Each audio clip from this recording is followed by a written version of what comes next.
Assalamualaikum warahmatullahi wabarakatuh. Di sini saya akan menjelaskan apa itu struktur DNA, sintetis protein, dan pewarisan sifat. Saya Nirmala Putri Maharani Setiakusuma, NPM 191063101916 dari kelas 3D Agroteknologi. Yuk kita pelajari lebih lanjut. Struktur DNA terdapat gula pentosa, di dalamnya terdapat monosakarida.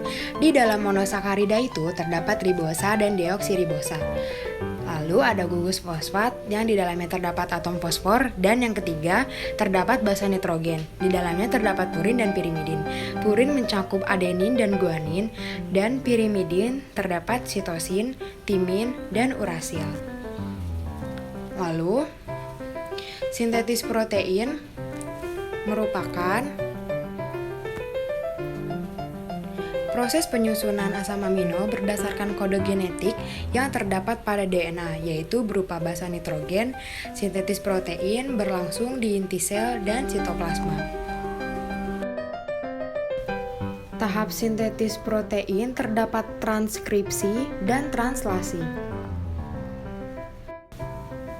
Transkripsi merupakan proses pembentukan RNA dari salah satu pita cetakan DNA. Pada tahap ini akan menghasilkan 3 jenis RNA, yaitu mRNA, tRNA, dan rRNA. Pada proses sintetis protein ini berlangsung di dalam sitoplasma dengan diawali proses pembukaan rantai ganda yang dimiliki oleh DNA dengan bantuan enzim RNA polimerase. Tahap ini ada rantai tunggal yang bertugas sebagai rantai sense. Yang dimaksud dengan rantai sense itu terdapat di atas, sedangkan rantai yang lain berasal dari pasangan DNA yang dinamakan rantai antisense. Antisense itu berarti yang terdapat di bawah. Protein berfungsi untuk transportasi zat, pembentukan enzim, dan berperan dalam kekebalan tubuh. Untuk itulah kita sangat memerlukan protein. Lalu, bagaimana proses terjadinya sintetis protein? Secara umum, sintetis protein terdiri dari 2 tahapan, yaitu transkripsi dan translasi. Transkripsi merupakan proses salinan mRNA yang berasal dari DNA, sedangkan translasi merupakan proses penerjemahan mRNA menjadi protein.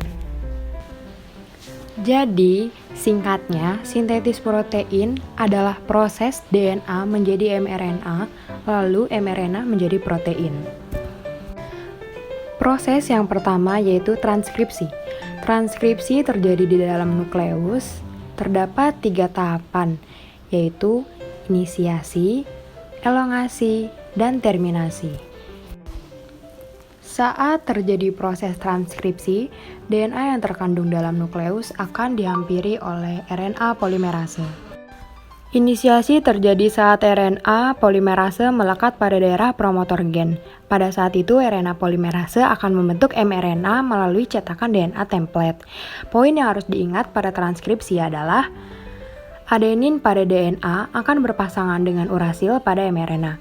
Timin pada DNA akan berpasangan dengan adenin pada mRNA, guanin pada DNA akan berpasangan dengan sitosin pada mRNA, dan sitosin pada DNA akan berpasangan dengan guanin pada mRNA.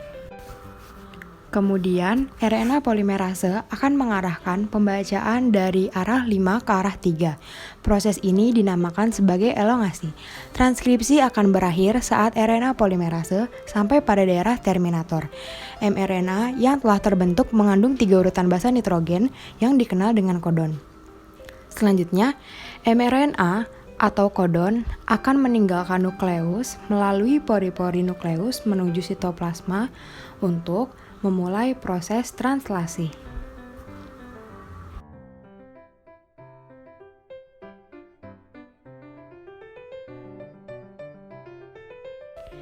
Inisiasi merupakan RNA polimerase terikat pada untai DNA yang disebut promoter yang ditemukan dekat awal dari suatu gen. Setiap gen mempunyai promoternya sendiri. Setelah terikat, RNA polimerase memisahkan untai ganda DNA, menyediakan template atau cetakan untai tunggal yang siap untuk ditranskripsi. Elongasi, satu untai DNA, untai cetakan bertindak sebagai cetakan untuk digunakan oleh enzim RNA polimerase. Sambil membaca cetakan ini, RNA polimerase membentuk molekul RNA keluar dari nukleotida, membuat sebuah rantai yang tumbuh dari 5 ke 3. Rantai transkripsi membawa informasi yang sama dari untai DNA. Terminasi ini urutan memberikan sinyal bahwa transkripsi RNA telah selesai. Setelah ditranskripsi, RNA polimerase melepaskan hasil transkripsi dari RNA. Lalu, kita masuk pada basa nitrogen. Basa nitrogen yang dibentuk pada RNA merupakan komplement basa nitrogen pada rantai DNA sense, yaitu sebagai berikut. Lalu kita pelajari apa itu basa nitrogen.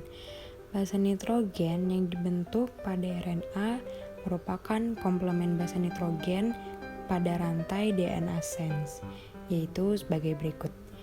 Basa timin pada DNA untuk cetakan adenin pada RNA. Basa sitosin pada DNA untuk cetakan guanin pada RNA. Basa adenin pada DNA untuk cetakan urasil pada RNA, dan basa guanin pada DNA untuk cetakan sitosin pada RNA. Lalu, kita pelajari apa itu yang dimaksud dengan translasi. Translasi merupakan proses urutan nukleotida dalam mRNA yang diterjemahkan ke dalam urutan asam amino dari rantai polipeptida. Selama proses ini, informasi pada RNA dan menggunakannya untuk membuat sebuah protein. Yuk kita lihat pembahasannya. Setelah melalui proses transkripsi, mRNA yang berada di nukleus akan berpindah ke sitoplasma yang merupakan tempat temukannya ribosom. Hal ini dilakukan untuk melanjutkan tahap translasi. mRNA ini berperan sebagai cetakan untuk pembuatan protein. Sebagaimana kita ketahui, mRNA mengandung urutan 3 jenis basa nitrogen yang disebut kodon. Sehingga, poin yang harus diingat adalah translasi merupakan proses penerjemahan mRNA untuk dibuat menjadi protein. Hal yang harus diingat juga dalam translasi adalah aturan memasangkan basa nitrogen. Pada translasi, adenin pada mRNA akan berkaitan dengan urasil pada tRNA. Urasil pada mRNA akan berkaitan dengan adenin pada tRNA. Guanin pada mRNA akan berkaitan dengan sitosin pada tRNA, dan sitosin pada RNA akan berkaitan dengan guanin pada tRNA. Sama halnya dengan transkripsi, translasi juga memiliki 3 tahapan, yaitu inisiasi, elongasi, dan terminasi. Tahap translasi dimulai saat ribosom subunit kecil terikat pada mRNA. Ribosom subunit kecil ini akan bergerak dari arah 5 aksen ke 3 aksen. Ketika sudah menemukan kodon AUG, tRNA yang membawa asam amino, metionin, dan antikodon UAC akan melekat pada mRNA. Kemudian, setelah mRNA terikat pada mRNA, maka ribosom subunit besar akan datang dan terikat juga bersama ribosom subunit kecil untuk melengkapi proses inisiasi. Ribosom subunit besar memiliki 3 daerah. Daerah A atau acceptor site, daerah P atau peptidyl site, dan daerah E excite site. Saat terjadi proses elongasi, asam amino yang lain akan dibawa pada rantai mRNA oleh tRNA transfer dengan membawa antikodon. Untuk dapat mengetahui jenis asam amino apa yang mengkode kodon, maka dapat dilihat pada tabel triplet kodon. Misal, jika pada mRNA kodon AUG, maka asam amino yang terbentuk adalah metionin.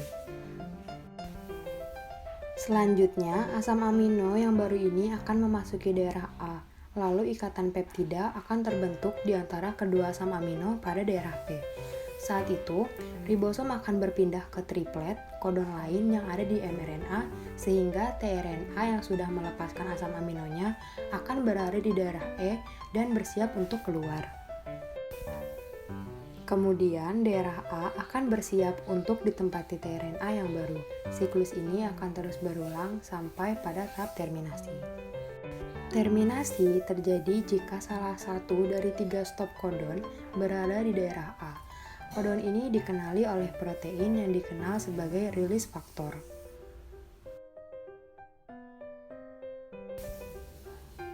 Saat release faktor memasuki daerah A secara otomatis, polipeptida akan rilis dari ribosom.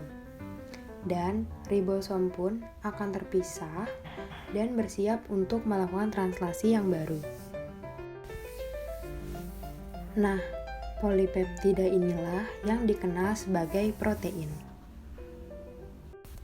Di sini saya akan membahas apa itu inisiasi, elongasi, dan terminasi. Inisiasi pada tahap ini ribosom merakit di sekitar mRNA untuk dibaca pada tRNA. Pertama yang membawa asam amino metionin. Bagian ini diperlukan agar tahap translasi bisa dimulai dengan baik. Elongasi, tahap ini di mana asam amino diperpanjang. Di sini mRNA dibaca satu kodon sekali, dan asam amino yang sesuai dengan kodon ditambahkan ke rantai protein. Selama elongasi, tRNA bergerak melewati ribosom. Proses ini diulang terus-menerus saat kodon baru dibaca dan asam amino baru ditambahkan ke dalam rantai. Terminasi, tahap ini di mana rantai polipeptida dilepaskan. Proses ini dimulai ketika stop codon UAG, UAA, atau UGA memasuki ribosom, membuat rantai polipeptida terpisah dari tRNA dan lepas keluar dari ribosom. Pewarisan sifat merupakan penurunan sifat dari induk kepada keturunannya. Kromosom dan gen dapat mengendalikan pewarisan sifat pada makhluk hidup. Di sini terdapat hukum Mendel 1 yang di dalamnya terdapat dominan dan intermediate, dan terdapat hukum Mendel 2 di dalamnya terdapat dihibrid. Hukum Mendel 1 dikenal juga dengan hukum segregasi menyatakan pada pembentukan gamet kedua gen yang merupakan pasangan akan dipisahkan di dalam dua sel anak. Hukum ini berlaku untuk persilangan monohibrid atau persilangan dengan satu sifat yang berbeda. Sifat dominan ini memiliki sifat yang menutupi gen pasangannya, dilambangkan dengan huruf besar yang merupakan huruf awal dari fenotip. Contohnya tinggi, T, merah, M.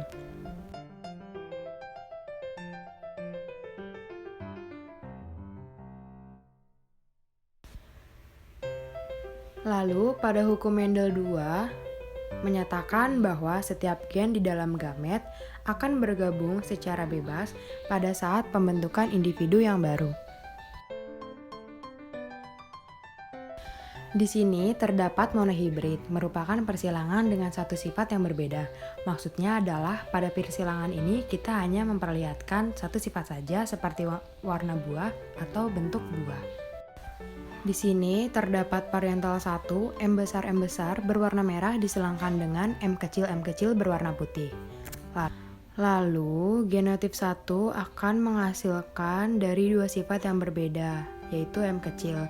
F1 menghasilkan M besar M kecil karena M dan M sama-sama bersifat dominan, maka F1 bersifat merah muda. Lalu pada parental 2 terdapat M besar M kecil berwarna merah muda disilangkan dengan M besar M kecil berwarna merah muda.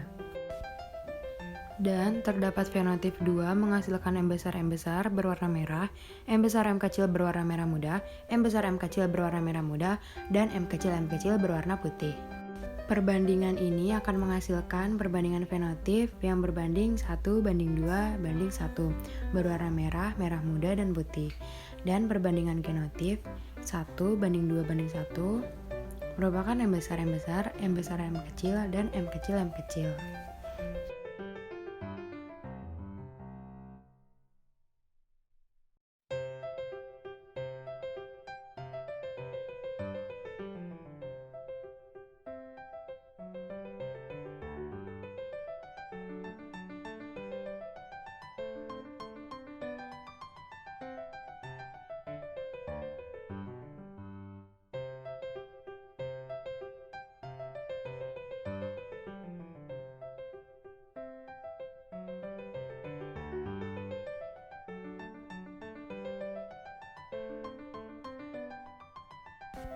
Lalu terdapat dihibrid. Dihibrid merupakan persilangan dengan dua sifat yang berbeda, misalkan warna buah dan bentuk buah, warna buah dan rasa buah, dan lain sebagainya. Di sini terdapat persilangan dihibrid, merupakan persilangan dengan dua sifat yang berbeda, misalkan warna buah dan bentuk buah, warna buah, dan rasa buah. Terdapat parietal kacang kapri bulat hitam diselangkan dengan kacang kapri kisut berwarna hijau, menghasilkan fenotip 1 berbentuk bulat hitam. Dan parietal 2 menghasilkan B besar B kecil, H besar H kecil diselangkan dengan B besar B kecil, H besar H kecil. Lalu menghasilkan F2 yang berjumlah 16. Terdapat backcross merupakan penyilangan kembali keturunan dengan salah satu induknya. Terdapat test cross atau uji silang merupakan persilangan antara individu F1 dengan individu yang resesif. Persilangan dengan menggunakan individu yang resesif itu dapat digunakan untuk menguji apakah suatu individu yang kita hadapi itu homozigot atau heterozigot. Bertujuan untuk mengetahui banyaknya macam gamet yang dihasilkan oleh individu yang genotipnya dipertanyakan dan untuk mengetahui apakah suatu genotip F1 bersifat homozigot, galur murni, atau heterozigot. Jika hasil tes cross menunjukkan perbandingan fenotip keturunan yang memisah adalah 1:1, maka disimpulkan bahwa individu yang diuji adalah homozigot dan bukan galur murni, namun bila fenotip ini menghasilkan hasil tes cross 100%, maka berarti individu yang diuji bergenotip homozigot.